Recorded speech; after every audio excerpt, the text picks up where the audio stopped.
여러분, 우리는 누구나 다 예외가 아닙니다. 태어나면 반드시 죽게 되어 있습니다. 근데 그 사람의 가치, 그 사람의 죽음을 평가하는 그 나름의 기준이라고 한다면 아마 장례식장에 가셔서 많은 사람들이 그 장례식장의 분위기라든지 애곡하는 그 애곡에 곡하는 그 소리가 어떤지에 따라서 이분이 이 땅에 살아가시는 동안 어떻게 사셨구나, 이분이 이렇게 참 많은 사람들이 이렇게 아파해 주시구나, 조금 더 같이 살면 좋았을 걸, 조금 더 함께 있는 시간이 길었으면 좋았을 걸, 그 아쉬워하는 그 마음들을 장례식장에 가보면 알 수가 있습니다. 여러분, 오늘 이 본문 그 열왕기하 21장 말씀도 1절 시작과 또 마지막 끝절에 죽음으로 시작과 죽음으로 끝나는데, 이 왕의 죽음들로 이야기가 시작되고 끝이 납니다. 1절에 보시면 어제 우리가 함께 살펴봤던 그 선왕이었던 이 여호사밧의 죽음에 대해서 1절에 이야기를 하고 있고, 또 오늘 읽었던 마지막 절 20절은 그의 아들 이 여호람이라고 하는 이 아들의 죽음으로 오늘 역대하 21장이 마무리가 되는 것을 볼 수가 있습니다. 여러분, 여호람은 32세, 오늘 본문에 보니까 32세에 즉위했고 왕위에 올랐고 8년 동안 다스렸다 그랬는데, 8년 동안 그 왕으로서의 또 직무를 마치고 죽음을 맞이했는데, 그 다음 구절에 보니까 아끼는 자 하나 없이, 그러니까 장례가 났는데, 왕의 장례가 났는데 아무도 그 왕의 장례에 와서 그 애도하고 정말 그 왕을 기억해 주는 사람이 없었다라는 것이죠. 그러니까 아끼는 자 없이 세상을 떠났으며, 무리가 그를 다윗성에 장사하였으나, 다윗성에는 장사했는데 열왕의 묘실에는 두지 않았다. 여러분, 그 열왕들 있지 않습니까? 다윗, 솔로몬, 그런 왕들과 함께 묻히지는 않은, 이것은 왕으로서의 어떤 그 자격을 상실했음을 우리가 알 수 있는 대목이죠. 얼마나 여러분 악행을 저질렀고 얼마나 이 백성들의 마음을 얻지 못했으면 왕이었음에도 불구하고 그 열왕의 묘실에 들지 못했을까. 그래서 여러분, 우리 성도는 늘 기억해야 됩니다. 이 땅이 전부가 아니라는 것입니다. 천년 만년 살 것 같이 이 땅에서 살아가고 있지만, 사실 궁극적으로 우리는 태어날 때부터 부르심의 그 순간까지 어떻게 보면 그 죽음을 향해서 달려가고 있는데, 우리가 이 땅에 살아가는 동안 너무 치열하게 살다 보니까 이 죽음은 꼭 남의 얘기 같고, 꼭 죽음은 다른 사람의 이야기 같지만 결국 저와 여러분들의 이야기입니다. 결국 여러분, 우리는 누구나 다 그리스도의 심판대 앞에 서서 이 땅에 살았을 때, 이 땅에서 우리가 어떻게 신앙생활했고 예수 그리스도를 믿었는지 다 평가받고 다 그 받게 될 텐데, 여러분, 그걸 생각한다면 이 땅에서의 우리의 삶을 그냥 허투루 살 수가 없는 겁니다. 여러분, 이 부끄럽지 않은 죽음이라는 것은 이 여호람이라고 하는 사람이 왕이었음에도 불구하고 열왕의 묘실에 들지 않고 그를 찾아주는 자 하나 없었다라고 하는 것이죠. 이게 부끄러운 죽음입니다. 왕으로서 그 왕의 역할을 다 못한 한 사람의 이 죽음을 통해서, 여러분, 우리 반면교사 삼자는 거죠. 우리도 이 땅에 살아가는 동안 이 여호람 같이 살지 말자는 겁니다. 여호람의 삶을 반대로 뒤집으면 우리가 부끄럽지 않은 죽음을 맞이할 수 있지 않겠습니까? 오늘 본문 4절 말씀을 우리 함께 같이 읽어보겠습니다.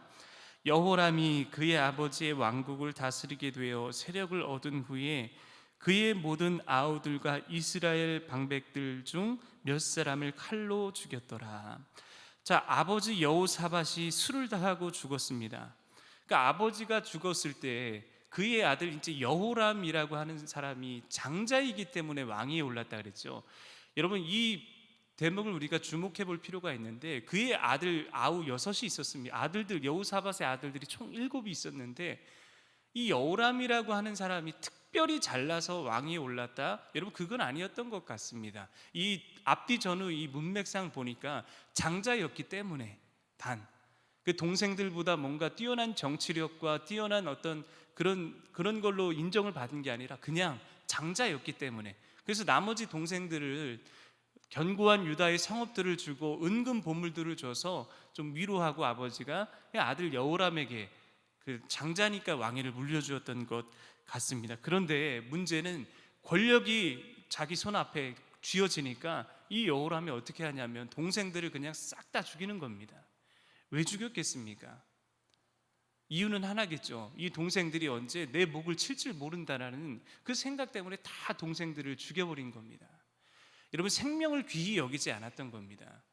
이 땅에 우리가 사랑하는 동안 여러분, 사랑하며 살아도 우리 이 시간들이 부족할 판인데 오히려 그 사랑하지 못하고 동생들을 생명을 해했던 이 여호람, 악행을 저질렀던 모습들을 우리가 볼 수 있는 것이죠.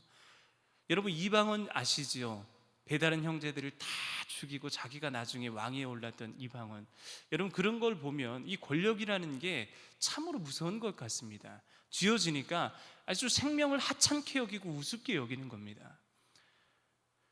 하나님께서 우리에게 주신 생명은, 여러분, 하나님은 우리가 하나님께서 만들어 놓으신 최고의 걸작품이 우리인데 한 사람 한 사람이 참 귀한데 그 생명을 그냥 아무렇게나 여기고 가치 없는 것으로 여기고 칼로 베어 죽이는 이 여호람의 모습, 이 악행, 그의 악행은 만행을 보면 우리가 여러분 그 모습을 담지 말아야 되겠. 사실 우리가 죽일 수는 없지 않겠습니까? 그럼 적어도 여러분 우리가 미워하며 살면 안 됩니다.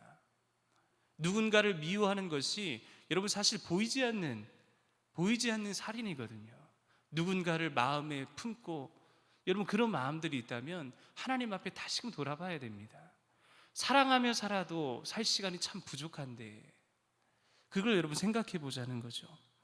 13절 14절에 보시면 결국 그의 착한 아우들을 죽였으니 여호와가 내 백성과 내 자녀들과 내 아들들과 내 모든 재물을 큰 재앙으로 치시리라.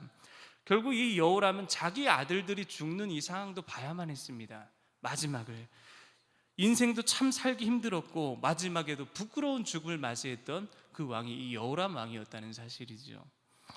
여러분, 그래서 우리가 부끄럽지 아니한 죽음을 맞이하려면 갈 길을 바로 정해야 됩니다. 우리 6절 7절 말씀을 한번 보시겠습니까? 6절에 보시면 아합의 길이 나오고 7절에 보시면 다윗의 길이 나옵니다. 6절 아합의 집과 같이 하였으니, 그리고 7절 다윗의 집을 멸하기를 즐겨 아니하셨음은.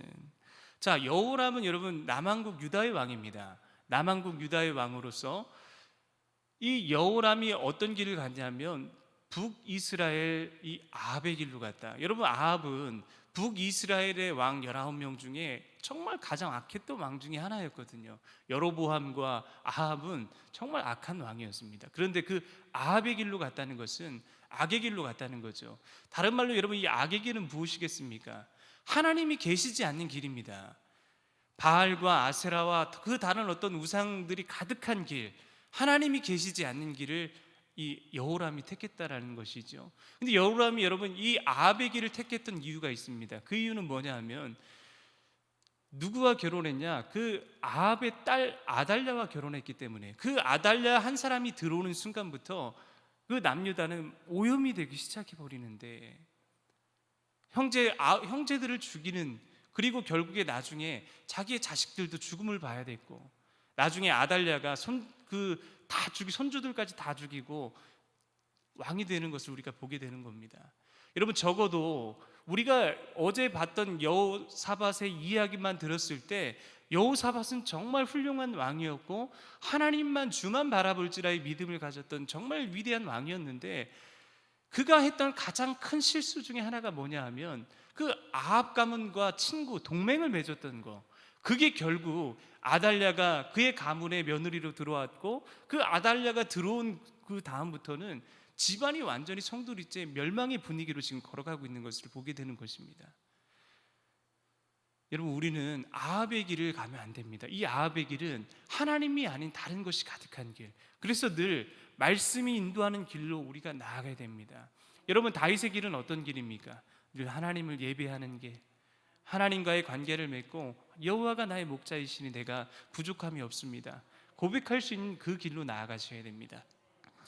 그리고 11절부터 14절까지 보시면 지금 북이스라엘의 선지자 엘리야라는 이 선지자, 위대한 선지자가 지금 여호람에게 편지를 쓰는데, 여러분 이 편지는 뭐냐면 어떻게 보면 마지막 여호람이 뜻을 돌이킬 수 있는 마지막 기회를 하나님께서 엘리야를 통해서 제공하시는 겁니다.